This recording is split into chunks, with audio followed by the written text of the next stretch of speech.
Balancing equation by oxidation number method and ion electron method, ये ऐसे topic हैं इस इलेक्ट्रोकेमिस्ट्री वाले चैप्टर में जिससे अक्सर स्टूडेंट्स जान छुड़वाते हुए नज़र आते हैं। स्टूडेंट्स कहते हैं कि सर कुछ पल्ले नहीं पड़ रहा इस टॉपिक से, इसको छोड़ते हैं, इसको दफ़ा करते हैं, बाकी चैप्टर को हम कंप्लीट कर लेते हैं। तो फिर टीचर्स भी कहते हैं कि जब स्टूडेंट इंटरेस्ट नहीं ले रहा हम इस टॉपिक को क्यों करवाएं, तो टीचर भी इस टॉपिक को फिर स्किप करवा देते हैं। ये टॉपिक चीख चीख के स्टूडेंट से कह रहे होते हैं कि भी हमें भी हल करो, हमें भी याद करो, हम भी आपके पेपर में शामिल हैं, आपके सिलेबस में शामिल हैं। लेकिन स्टूडेंट कहते हैं कि जाओ भैया अपना काम करो, तुम हमारे बस की बात नहीं हो। उसके रीज़न भी है कि आपके बुक में जो रूल्स लिखे हुए हैं, रूल्स तो वो ठीक हैं, लेकिन उनको जब हम अप्लाई करते हैं इन इक्वेशंस के ऊपर तो काफ़ी डिफ़िकल्टीज़ का सामना रहता है इक्वेशन को बैलेंस करने में, इसको सॉल्व आउट करने में। तो इसलिए अक्सर स्टूडेंट्स इस टॉपिक से भागते हुए नज़र आते हैं, क्योंकि रूल्स जो हैं उनको अप्लाई करने में बहुत मुश्किलात का सामना रहता है। तो मैंने कुछ रूल्स को थोड़ा मॉडिफाई किया है, रूल्स को थोड़ा चेंज किया है। उन रूल्स को अप्लाई करते हुए हम इन इक्वेशंस को सॉल्व करेंगे। रूल्स मैं पहले आपको बताऊंगा, रूल्स मैं यहाँ पे लिख दूंगा, उनको आपको समझाऊंगा। आपने वो रूल्स जो है वो नोट डाउन कर लेने हैं अपनी नोटबुक के ऊपर, या अगर अपनी बुक के ऊपर कोई पेज खाली है तो वहाँ पे उन रूल्स को लिख लेना है और अच्छे से उन रूल्स को समझना है। समझने के बाद फिर इक्वेशंस को सॉल्व करने की तरफ जाना है। जब तक रूल्स अच्छी तरह से आपके जहन में बैठ नहीं जाते, आपने उन रूल्स को देखते रहना है, उन रूल्स को पढ़ते रहना है। एक दफ़ा आपको ये चीज़ समझ में आ गई तो फिर आप इन इक्वेशंस को कहोगे हमने आपको करना है, इक्वेशंस कहेंगी कि नहीं हमें पता चल गया है कि अब हमको सॉल्व कर सकते हो। तो इसलिए रूल्स को आपने अच्छे से फॉलो करना है। पहले मैं आपको लिख के समझाऊंगा, आपने उनको समझना है, वीडियो को पॉज करके नोट डाउन कर लेना है उन रूल्स को, फिर उन रूल्स को अच्छे से रिपीट करना है। और जब रूल्स आपके पक्के हो जाएं फिर आपने इक्वेशंस को सॉल्व करने की तरफ आना है। अगर आप उन रूल्स को अप्लाई करेंगे तो जो आपका काम होगा इक्वेशन को बैलेंस करने वाला, वो 60-70% ईजी हो जाएगा। इसीलिए मैंने शुरू में लिखा है कि अगर आपने इस वीडियो को मुकम्मल देख डाला तो ये टॉपिक फिर कभी नहीं भूलने वाला। तो चलिए रूल से हम स्टार्ट करते हैं और फिर उन रूल्स की मदद से इक्वेशंस को बैलेंस आउट करना सीखते हैं। तो रूल नंबर फर्स्ट क्या है?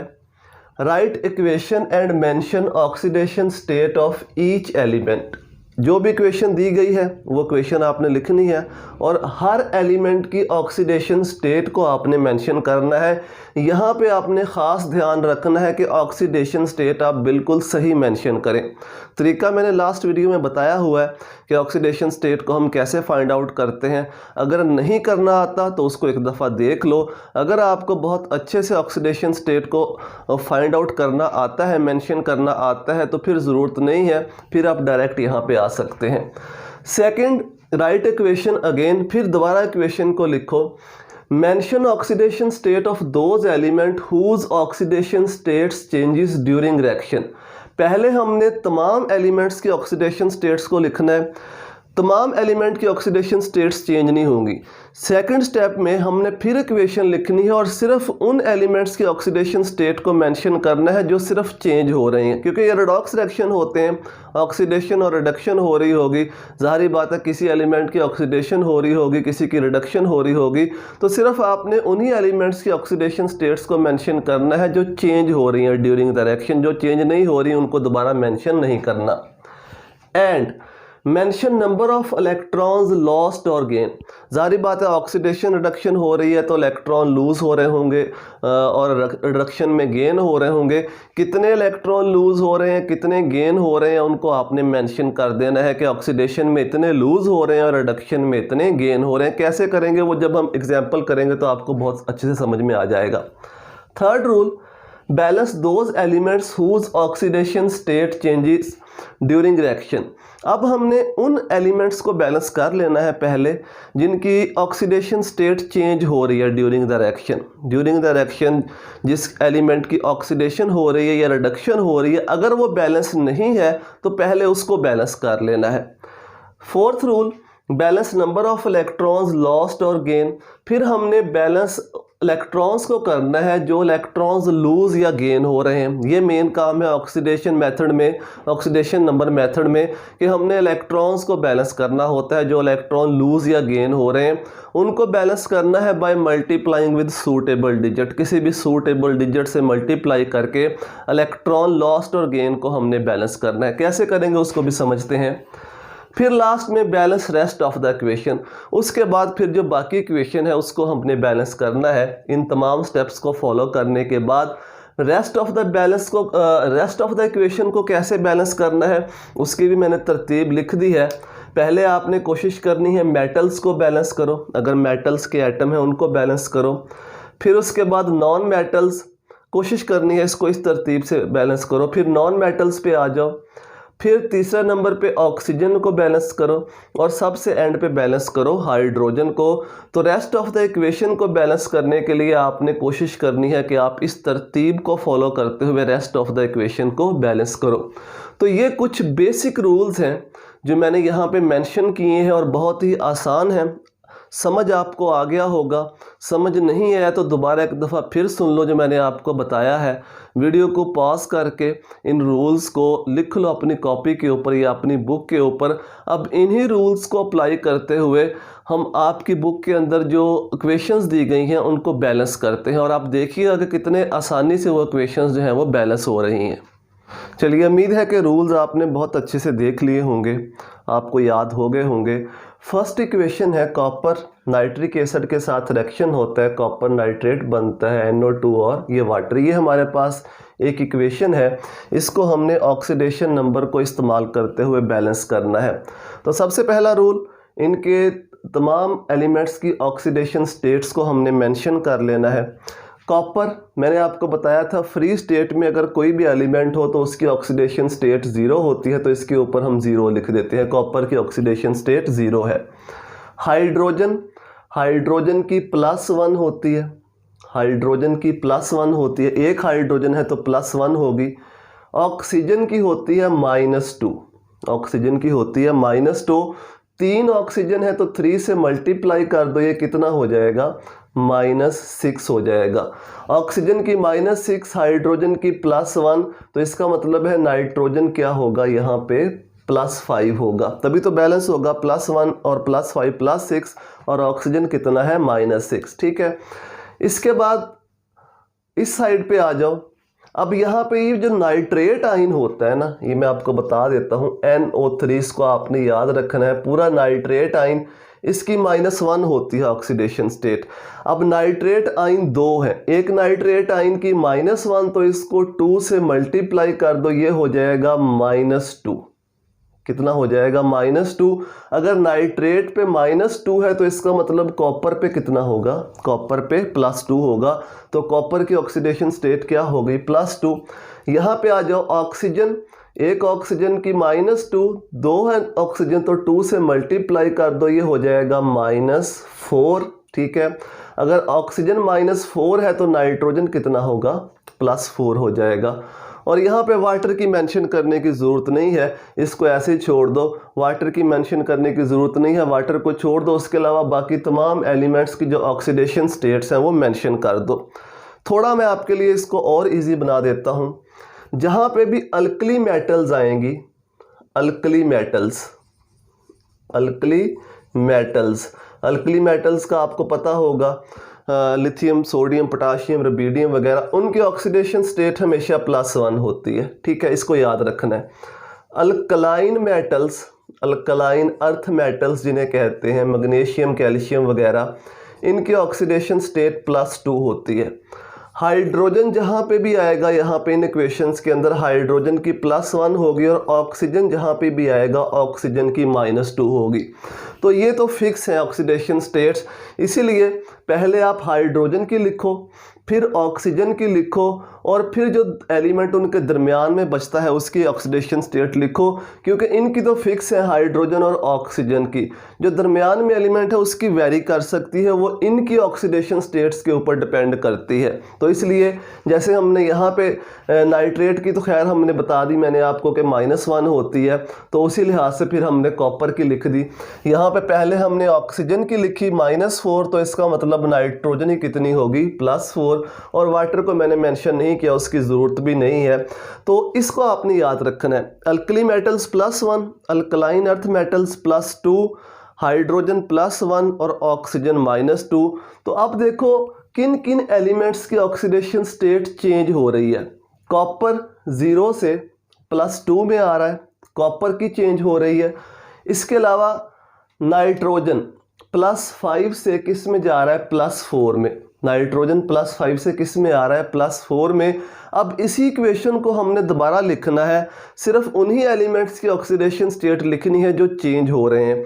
तो दोबारा फिर लिखो, कॉपर 0 + HNO3, नाइट्रोजन +5 क्योंकि इसकी चेंज हो रही है, CuNO3 की ट्वाइस, यहाँ पे लिखनी है हमने कॉपर की +2, ठीक है। नाइट्रोजन की यहाँ पे भी +5 है, ऑक्सीजन 6 है, 6 ऑक्सीजन देखो, 6 ऑक्सीजन है और नाइट्रोजन जो है ये 2 है। तो अगर यहाँ पे हम नाइट्रोजन की ऑक्सीडेशन स्टेट निकालेंगे तो ये +5 ही बनेगी, ठीक है। यहाँ से आप देख लो, ऑक्सीजन -6 होगी तो नाइट्रोजन जो है ये +5 हो जाएगी। यहाँ पे भी नाइट्रोजन की +5 है, यहाँ पे नाइट्रोजन चेंज नहीं हो रहा, यहाँ पे नाइट्रोजन +5 में है, इसलिए मैंने यहाँ पे इसको मेंशन नहीं किया। लेकिन यहाँ पे नाइट्रोजन चेंज हो रहा है, नाइट्रोजन आ रहा है किस ऑक्सीडेशन स्टेट में, +4 में, और साथ वाटर लिख लो, ठीक है। यहाँ पे नाइट्रोजन की ऑक्सीडेशन स्टेट चेंज नहीं हो रही, खुद आप निकाल के देख सकते हैं अगर आपको मेथड आता है ऑक्सीडेशन स्टेट निकालने का। तो अब जिनकी चेंज हो रही थी उनकी हमने लिख लिया ऑक्सीडेशन स्टेट। कॉपर की चेंज हो रही है, कॉपर आ रहा है 0 से +2 में, और ये जो नाइट्रोजन है ये जा रहा है +5 से किस में जा रहा है, +4 में। इस तरह इसको आपने मेंशन कर देना है। अब कौन सा ऑक्सीडेशन हाफ है और कौन सा रिडक्शन हाफ है। कॉपर 0 से जा रहा है +2 में, 0 से +2 में जाने का मतलब है कि इसने 2 इलेक्ट्रॉन लूज किए हैं, 0 से +2 2 इलेक्ट्रॉन लूज किए हैं, तो ये तो है ऑक्सीडेशन हाफ, ये वाला। अगर ये ऑक्सीडेशन है तो इसका मतलब ये कौन सा हाफ होगा, ये रिडक्शन हाफ होगा। अब देखो कितने इलेक्ट्रॉन का चेंज आ रहा है, बल्कि पहले ये देखो कि वो एलिमेंट्स जो हमने रूल पढ़ा था, वो एलिमेंट्स जिनकी ऑक्सीडेशन स्टेट चेंज हो रही है वो बैलेंस है क्या। कॉपर 1 है, यहाँ पे भी कॉपर 1 है, कॉपर का 1 एटम है, यहाँ पे भी कॉपर का 1 एटम है।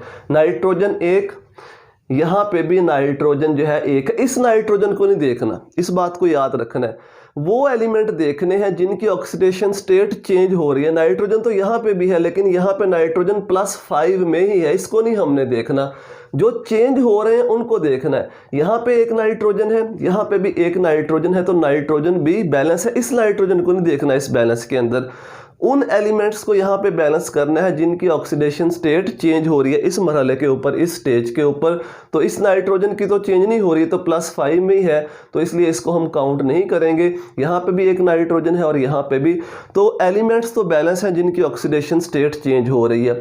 अब देखो कितने कितने इलेक्ट्रॉन लॉस और गेन हो रहे हैं। कॉपर 0 से +2 में जा रहा है, तो 2 इलेक्ट्रॉन का चेंज आ रहा है, ठीक है, 2 इलेक्ट्रॉन, ठीक है, लूज कर रहा है। और नाइट्रोजन जो है ये +5 से +4 में, +5 से 1 इलेक्ट्रॉन गेन किया इसने, 1 इलेक्ट्रॉन, पहले +5 था, 1 इलेक्ट्रॉन आ गया। इलेक्ट्रॉन पे कौन सा चार्ज होता है, माइनस, तो कितना हो गया, +4। इलेक्ट्रॉन गेन होने का मतलब रिडक्शन हो रही है। कितनी रिडक्शन हो रही है, 1 इलेक्ट्रॉन, 1 इलेक्ट्रॉन यहाँ पे हमने लिख देना है। अब हमने इन इलेक्ट्रॉन्स को बैलेंस करना है जो लूज और गेन हो रहे हैं by multiplying with suitable digit. अब सूटेबल डिजिट क्या हो सकता है, इसको आप 2 से मल्टीप्लाई कर दो, इसको आप किससे मल्टीप्लाई कर दो, 2 से, तो यहाँ पे भी 2 इलेक्ट्रॉन हो जाएंगे, यहाँ पे भी इलेक्ट्रॉन लॉस्ट और इलेक्ट्रॉन गेन जो है वो इक्वल हो जाएंगे।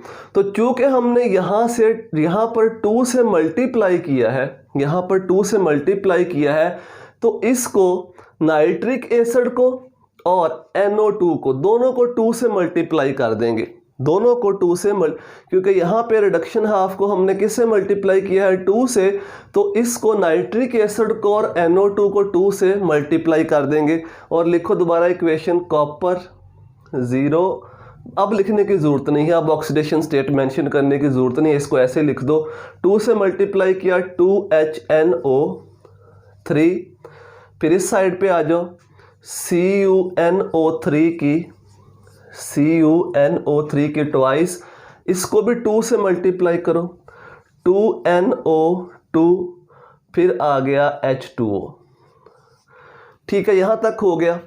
अब हमने रेस्ट ऑफ द इक्वेशन को बैलेंस करना है, वो तरीका मैंने आपको बताया है कैसे। पहले कॉपर देख लो, कॉपर 1 है, कॉपर 1 है, बैलेंस है। नाइट्रोजन देख लो, यहाँ पे नाइट्रोजन जो है ये 2 है नाइट्रोजन, और यहाँ पे 2 और 2 4 नाइट्रोजन है। तो इसका मतलब है पहले नाइट्रोजन को बैलेंस करने के लिए इस साइड को 2 से, यहाँ पर 2 से मल्टीप्लाई करना पड़ेगा, क्योंकि ये 2 है, इसको 2 से मल्टीप्लाई करेंगे तो नाइट्रोजन कितने हो जाएंगे, 4।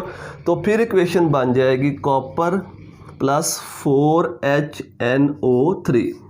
आपने यहाँ पे मल्टीप्लाई करके लिखना है ऐसे, ठीक है, 4HNO3 हो जाएगा, फिर आ जाएगा CuNO3 की ट्वाइस प्लस 2NO2 और प्लस वाटर। अब फिर दोबारा से चेक करो, कॉपर 1 है, कॉपर 1 है, नाइट्रोजन 4 है, यहाँ पे 2 नाइट्रोजन और 2 ये 4 नाइट्रोजन हो गए। अब बाकी इक्वेशन देख लो, कॉपर को कर लिया, नाइट्रोजन को कर लिया, अब बच गए हाइड्रोजन और ऑक्सीजन। इनका मैंने बताया पहले ऑक्सीजन बैलेंस करना है, फिर हाइड्रोजन बैलेंस करना है सबसे एंड पे। तो इस साइड पे ऑक्सीजन देख लो कितने हैं, 3, इसको मल्टीप्लाई करो, 4 3 12, 12 ऑक्सीजन इस साइड पे हैं। इस साइड पे देख लो कितने बनते हैं, 6 यहाँ पे हैं ऑक्सीजन, 6, यहाँ पे कितने हैं 4, और यहाँ पे 1, यहाँ पे कितने हैं 10 और 11 ऑक्सीजन है, यहाँ पे कितने ऑक्सीजन हैं, यहाँ पे 12 ऑक्सीजन है। तो इसका मतलब है इसको अगर हम 2 से मल्टीप्लाई कर दें, वाटर को करना है, इनको नहीं छेड़ना, एंड पे इनको नहीं छेड़ना। अब यहाँ पे हम वाटर को मल्टीप्लाई करेंगे, ठीक है, ऑक्सीजन को बैलेंस करने के लिए। इनको छेड़ोगे तो पूरी इक्वेशन जो है वो डिस्टर्ब हो जाएगी। अब देख लो ऑक्सीजन बैलेंस है या नहीं है, ठीक है, दोबारा से फिर गिन लो, 12 ऑक्सीजन इस साइड पे हैं, यहाँ पे आ जाओ 6 और 4 10, 10 और 2 12 ऑक्सीजन बैलेंस हो गए। अब हाइड्रोजन बैलेंस कर लो, हाइड्रोजन 4 हैं इस साइड पे और इस साइड पे भी हाइड्रोजन 4 हैं। तो पूरी इक्वेशन बैलेंस हो चुकी है। इस तरीके से हम इस इक्वेशन को बैलेंस करेंगे। आप स्टेप्स को इंक्रीज भी कर सकते हैं। इस स्टेप में बैलेंस कर लो ऑक्सीजन को, फिर नया स्टेप लिखो कि हाइड्रोजन को बैलेंस करना है और वहाँ पे मेंशन कर दो कि हाइड्रोजन ऑलरेडी बैलेंस है, और दोबारा से फिर इसी इक्वेशन को ऐसे लिख दो। वो आपकी मर्ज़ी, जितने मर्ज़ी आप स्टेप्स इंक्रीज कर लें, लेकिन कंप्लीट मेथड मैंने आपको बता दिया। पहले पूरी इक्वेशन लिखो, हर एलिमेंट की ऑक्सीडेशन स्टेट मेंशन करो, फिर सिर्फ उन एलिमेंट्स की ऑक्सीडेशन स्टेट मेंशन करो जिनकी चेंज हो रही है। फिर उसके बाद नंबर ऑफ इलेक्ट्रॉन्स लॉस्ट और गेन लिख दो। पहले नहीं लिखना तो पहले उन एलिमेंट्स को बैलेंस कर लो, अगर वो बैलेंस नहीं है तो जिनकी ऑक्सीडेशन स्टेट चेंज हो रही है, अगर वो बैलेंस नहीं है तो उनको बैलेंस कर लो।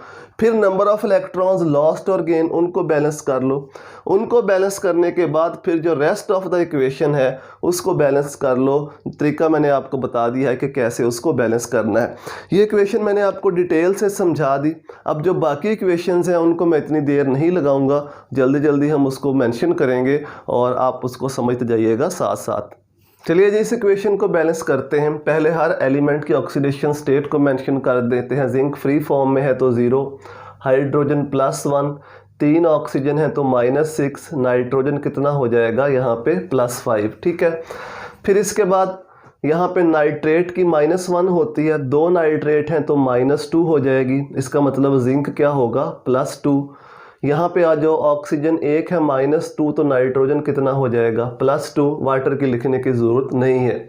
अब देखो किन एलिमेंट्स की ऑक्सीडेशन स्टेट चेंज हो रही है, जिंक की हो रही है और नाइट्रोजन की हो रही है। यहाँ पे नाइट्रोजन की हो रही है, यहाँ पे नाइट्रोजन अगेन +5 में है तो इस नाइट्रोजन की ऑक्सीडेशन स्टेट चेंज हो रही है। अब दोबारा से फिर इक्वेशन लिख दो उन एलिमेंट्स की ऑक्सीडेशन स्टेट के साथ जो चेंज हो रही हैं। जिंक 0 + HNO3, यहाँ पे नाइट्रोजन +5 है, जिंक ZnNO3 की ट्वाइस, यहाँ पे जिंक जो है ये +2 में आ गया, नाइट्रोजन यहाँ पे +5 में है, वहाँ पे भी +5 में है, तो यहाँ पे लिखने की ज़रूरत नहीं है।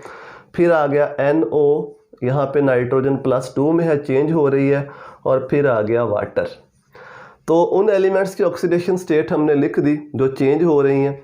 अब हम ऑक्सीडेशन और रिडक्शन हाफ को मेंशन कर देते हैं। जिंक जा रहा है 0 से +2 में, 0 से +2 मतलब ऑक्सीडेशन हो रही है, इलेक्ट्रॉन लूज हो रहा है।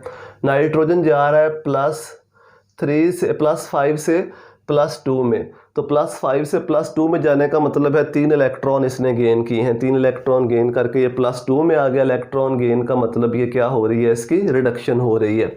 ऑक्सीडेशन रिडक्शन हाफ हमने मेंशन कर दिया। अब वो एटम्स देख लो, जो एटम्स ऑक्सीडाइज या रिड्यूस हो रहे हैं वो बैलेंस है या नहीं है। जिंक 1 है, यहाँ पे भी जिंक 1 है, बैलेंस है। नाइट्रोजन 1 है, यहाँ पे भी नाइट्रोजन 1 है, ये भी बैलेंस है। इस नाइट्रोजन को नहीं देखेंगे क्योंकि इसकी ऑक्सीडेशन स्टेट चेंज नहीं हो रही। जिनकी चेंज हो रही है सिर्फ उन्हीं को देखना है। तो जिनकी ऑक्सीडेशन स्टेट्स चेंज हो रही हैं वो बैलेंस है। अब हम इलेक्ट्रॉन लूज या गेन को देख लेते हैं, कितने इलेक्ट्रॉन लूज या गेन हुए हैं। ऑक्सीडेशन 0 से +2, तो 2 इलेक्ट्रॉन, ठीक है।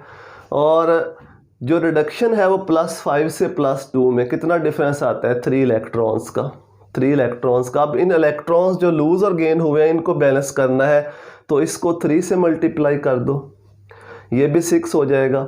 इसको 2 से मल्टीप्लाई कर दो, ये भी 6 हो जाएगा। इसका मतलब है कि ये वाला जो हाफ है, ये वाला जो हाफ है इसको हम 2 से मल्टीप्लाई करेंगे, और ये वाला जो हाफ है इसको हम किस से मल्टीप्लाई करेंगे, 3 से, ठीक है। इस वाले हाफ को हम 3 से अंडरलाइन किया हुआ है, और इस वाले हाफ को हम किस से मल्टीप्लाई करेंगे, 2 से, दोनों साइड्स पर। तो इस वाले हाफ को 3 से, तो ये हो जाएगा 3Zn। इस वाले हाफ को हमने 2 से करना है, तो 2HNO3। फिर अगेन इसके बाद इसको हम करेंगे 3 से, तो 3ZnNO3 की ट्वाइस, ठीक है। फिर इसको हमने करना है 2 से, 2NO प्लस वाटर। लीजिए, अब इसके बाद दोबारा फिर चेक कर लीजिए रेस्ट ऑफ द इक्वेशन को। 3 जिंक, नाइट्रोजन देख लो, 2 नाइट्रोजन, और इस साइड पे कितने हैं जी नाइट्रोजन, 2 और 3 6 और 2 8 नाइट्रोजन है, ठीक है। 2 ये वाले और 2 को अगर हम 3 से मल्टीप्लाई करें तो 6 ये हो जाएंगे, और 2 ये नाइट्रोजन, ये 8 हो गए। इस साइड पे कितने नाइट्रोजन हैं, 2 नाइट्रोजन, तो इस साइड को हमें किस से मल्टीप्लाई करना पड़ेगा, 4 से। 3Zn प्लस 8HNO3, इसके बाद यहाँ पे आ जाओ 3ZnNO3 की twice plus 2NO plus water. अब देख लो, जिंक भी बैलेंस हो गया 3, नाइट्रोजन भी बैलेंस हो गया 8, नाइट्रोजन 2 3 6 और 8 नाइट्रोजन इस साइड पे हो गए। अब बाकी रह गए ऑक्सीजन और हाइड्रोजन। तो पहले ऑक्सीजन को बैलेंस कर लो। ऑक्सीजन इस साइड पे है, 8 को 3 से मल्टीप्लाई करें 24 ऑक्सीजन इस साइड पे है, याद रखना। इस साइड पे कितने बनते हैं, 6 को 3 से मल्टीप्लाई करें तो 18 और यहाँ पे 20 और 21, इस साइड पे 24 थे, तो यहाँ पे वाटर को हम 4 से मल्टीप्लाई कर देते हैं, तो ये भी 24 हो जाएंगे। मैंने बताया यहाँ पे आके आपने इस वाले हिस्से को डिस्टर्ब नहीं करना। वाटर को ऑक्सीजन को बैलेंस करने के लिए वाटर के साथ हमने छेड़छाड़ करनी है, जो भी करनी है। अब दोनों साइड पे 24 ऑक्सीजन हो गए, इस साइड पे भी। और अब हाइड्रोजन देख लो, 8 हाइड्रोजन, 4 मल्टीप्लाइड बाई 2 8 हाइड्रोजन तो खुद से बैलेंस हो गए। तो ये हमारे पास बैलेंस्ड इक्वेशन है, ये हमारे पास बैलेंस्ड इक्वेशन है किस मेथड को यूज़ करते हुए, ऑक्सीडेशन नंबर मेथड को। चलिए जी, थर्ड इक्वेशन, ये इक्वेशन आपके सामने लिखी हुई है। तमाम एलिमेंट्स की ऑक्सीडेशन स्टेट्स को मेंशन कर दो। ब्रोमीन फ्री फॉर्म में है तो 0, ठीक है। सोडियम अल्कली मेटल है, तो अल्कली मेटल का मैंने आपको बताया कितना होता है, +1। हाइड्रोजन का भी मैंने आपको बताया कितना होता है, +1। ऑक्सीजन कितना हो गया, -2। फिर इसके बाद इस साइड पे आ जाओ, अगेन सोडियम अल्कली मेटल है +1, अगर ये +1 है तो ब्रोमीन क्या हो जाएगा -1। सोडियम मेटल +1, ठीक है। ऑक्सीजन, एक ऑक्सीजन -2 होता है, 3 ऑक्सीजन है तो -6, तो इसका मतलब है ब्रोमीन कितना हो जाएगा +5, चार्ज इक्वल हो जाएगा। वाटर की ज़रूरत नहीं है इसको छेड़ने की। अब देखो किन एलिमेंट्स की ऑक्सीडेशन स्टेट चेंज हो रही है। सोडियम तो +1 से +1 में ही है, सिर्फ ब्रोमीन चेंज हो रहा है। ब्रोमीन ही यहाँ पे ऑक्सीडाइज हो रहा है, ब्रोमीन ही रिड्यूस हो रहा है, ब्रोमीन की ही ऑक्सीडेशन स्टेट चेंज हो रही है। अब चूँकि थोड़ा सा यहाँ पे हमें चेंज करना पड़ेगा, चूँकि ब्रोमीन ही ऑक्सीडाइज और ब्रोमीन ही रिड्यूस हो रहा है, तो हम ब्रोमीन को 2 दफ़ा लिख लेते हैं अपनी ईज़ के लिए, आसानी के लिए, ताकि हम इजीली इसको सॉल्व कर सकें। तो ब्रोमीन को 2 दफ़ा लिख लो, Br2 + Br2, 0 ऑक्सीडेशन स्टेट, ठीक है। एक हम ऑक्सीडाइजिंग हाफ बना लेंगे और दूसरा हम रिड्यूसिंग हाफ बना लेंगे, प्लस NaOH। फिर इसके बाद NaBr, Br यहाँ पे ब्रोमीन -1 है, NaBrO3 यहाँ पे ब्रोमीन +5 है और साथ वाटर। अब एक को हम ऑक्सीडाइजिंग हाफ और एक को रिड्यूसिंग हाफ बना लेते हैं। ये वाला जो हाफ है 0 से -1 यानी इलेक्ट्रॉन गेन हो रहा है, तो ये रिड्यूसिंग हाफ है। और दूसरा इसका मतलब फिर कौन सा हाफ होगा, ये वाला जहाँ से अब 0 में +5 में जा रहा है 5 इलेक्ट्रॉन लूज़ करके, तो ये ऑक्सीडेशन हाफ हो जाएगा। अब देखो क्या वो एलिमेंट्स बैलेंस हैं जो जिनकी ऑक्सीडेशन स्टेट चेंज हो रही है। इस साइड पे 2 ब्रोमीन है, 1 ब्रोमीन है, ये बैलेंस नहीं है, इसका मतलब यहाँ पर हमें 2 से मल्टीप्लाई करना पड़ेगा। यहाँ पे भी 2 ब्रोमीन है, अगेन यहाँ पे 1 ब्रोमीन है, तो यहाँ पे भी हमें 2 से मल्टीप्लाई करना पड़ेगा उन एलिमेंट्स को बैलेंस करने के लिए जिनकी ऑक्सीडेशन स्टेट्स चेंज हो रही हैं, ठीक है। तो लिखो अगेन इसको, bromine 0 oxidation state, again bromine 0 oxidation state, NaOH, फिर इसको आ जाओ 2NaBr,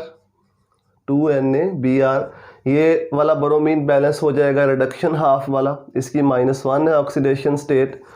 NaBrO3 +5, इसको भी 2 से मल्टीप्लाई करो, ये भी बैलेंस हो जाएगा ब्रोमीन, और प्लस वाटर। अब ज़रा गौर से इसको देखना है, समझना है। ये वाला जो हाफ है ये हमने बात की रिड्यूसिंग हाफ है, रिडक्शन हो रही है। यहाँ पे भी 2 ब्रोमीन है, यहाँ पे भी 2 ब्रोमीन है। 2 को 0 से मल्टीप्लाई करो तो 0 आएगा, 2 को 1 से मल्टीप्लाई करो 2 आएगा, -2 और वहाँ पे कितना है 0। फिर से देख लो, 2 को 0 से मल्टीप्लाई करो 0 ही आएगा, 2 को 1 से क्योंकि ब्रोमीन 2 दफ़ा आ रहा है, ठीक है, तो इसको साथ लेके चलना है। 2 को 1 से मल्टीप्लाई करो -2 और 0, तो इसका मतलब कितने इलेक्ट्रॉन चेंज हो रहे हैं, रिडक्शन जो है उसमें कितने इलेक्ट्रॉन की चेंज आ रही है, 2 इलेक्ट्रॉन्स। समझ आ गई बात। अब ऑक्सीडेशन हाफ पे आ जाओ, ऑक्सीडेशन हाफ ये वाला। अब देखो यहाँ पे 2 ब्रोमीन है, 2 को 0 से मल्टीप्लाई करो तो 0 होगा। यहाँ पे भी 2 ब्रोमीन है, 2 को 5 से मल्टीप्लाई करो तो कितना हो जाएगा 10। 2 को 5 से मल्टीप्लाई करोगे तो कितना हो जाएगा 10। तो यहाँ पे चेंज कितना आ रहा है, यहाँ पे जो ऑक्सीडेशन में चेंज आ रहा है टोटल वो आ रहा है 10 इलेक्ट्रॉन्स का। कितना चेंज आ रहा है 10 इलेक्ट्रॉन्स। 2 को 0 से मल्टीप्लाई करो 0, 2 को 5 से मल्टीप्लाई करो जो इसकी ऑक्सीडेशन स्टेट है तो 10, डिफरेंस कितना आ जाएगा 10 इलेक्ट्रॉन्स का। अब हमने इन इलेक्ट्रॉन्स को बैलेंस आउट करना है, कैंसिल होते हैं तो कैंसिल आउट कर दो। देखो 2 5s are 10, कैंसिल आउट हो गए। इसका मतलब है कि यहाँ पे 1 बच गया, यहाँ पे 5 बच गया। अब बैलेंस आउट करने के लिए क्या करेंगे, यहाँ पे 1 बच गया 1 और यहाँ पे 5 बच गया, तो इसको 5 से मल्टीप्लाई कर दो, 5 से मल्टीप्लाई कर दो। पहले अगर कैंसिल आउट होते हैं तो कैंसिल कर लेने हैं ताकि जो इसको सॉल्व करना आसान हो जाए। तो 2 को हमने 10 से कैंसिल किया, यहाँ पे 1 इलेक्ट्रॉन बच गए, यहाँ पे 5। अब 1 और 5 के साथ हमने जाना है, इनको इक्वलाइज करना है। तो अगर 1 को हम 5 से मल्टीप्लाई कर दें तो यहाँ पे भी 5 इलेक्ट्रॉन और यहाँ पे भी 5। इसका मतलब है कि ये वाला जो हाफ है इस हाफ को हम 5 से मल्टीप्लाई करेंगे दोनों साइड्स के ऊपर, इस साइड के ऊपर भी और इस साइड के ऊपर भी। तो ये बन जाएगा 5Br2 5Br2, फिर इसके बाद Br2 ब्रोमीन, फिर इसके बाद NaOH। फिर इस साइड पे आ जाओ, यहाँ पे भी हमने किससे मल्टीप्लाई करना है, 5 से, 10NaBr प्लस 2NaBrO3 और प्लस वाटर। अब अगेन दोबारा से पूरी इक्वेशन को देखो, पहले ब्रोमीन को देखो कि क्या बैलेंस हैं या नहीं है। तो यहाँ पे 10 और 2 12 ब्रोमीन है, यहाँ पे 10 और 2 12 ब्रोमीन है। ब्रोमीन यहाँ पे हमने बैलेंस कर चुके हैं पहले ही। इसके बाद क्या बचता है, सोडियम। सोडियम यहाँ पे देखो कितने हैं, 10 और 2 12 सोडियम है, तो इस साइड को 12 से मल्टीप्लाई कर दो। यहीं पे मैं कर रहा हूँ, आप इसको नेक्स्ट स्टेप में भी कर सकते हैं लिख के बैलेंसिंग सोडियम को बैलेंस करना है। मैंने बताया पहले मेटल्स को बैलेंस करना है, फिर नॉन मेटल्स को करना है। तो सोडियम मेटल है तो इसको हमने बैलेंस कर लिया। इस साइड पे 10 और 2 12 सोडियम है, तो इस साइड पे भी हमने सोडियम 12 कर लिए। अब करना है ऑक्सीजन को बैलेंस।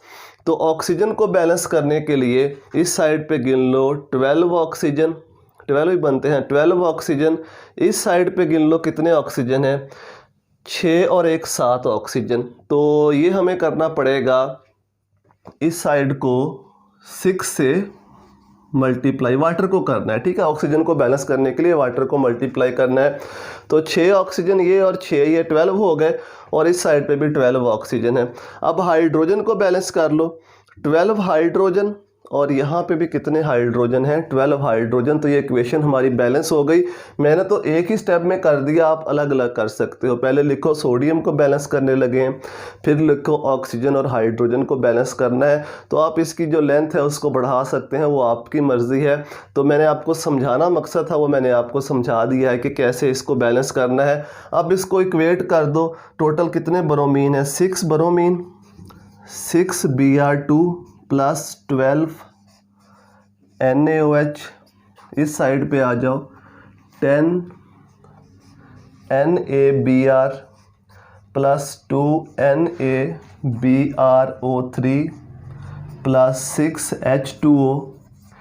और अगर आप इसको मज़ीद सिंप्लीफाई करना चाहें तो कर सकते हैं, क्योंकि इसे पूरी इक्वेशन को 2 से डिवाइड किया जा सकता है। 2 से डिवाइड करो तो ये हो जाएगा 3Br2। ऐसे भी लिखा रहने दो तब भी ठीक है, ऐसे लिख लो तब भी ठीक है, 2 से डिवाइड करके, प्लस 6 NaOH।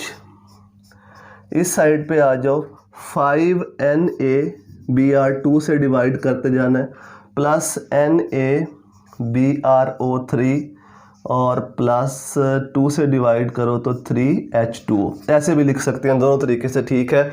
ऐसे लिखा रहने दो तब भी ठीक है, मज़ीद इसको सिंप्लीफाई कर लो तब भी ये ठीक होगा। तो ये 3 इक्वेशंस इस वीडियो में मैंने आपको करवा दी। वीडियो काफ़ी लेंथी हो जाएगी अगर बाकी इक्वेशंस को भी यहाँ पे सॉल्व करेंगे।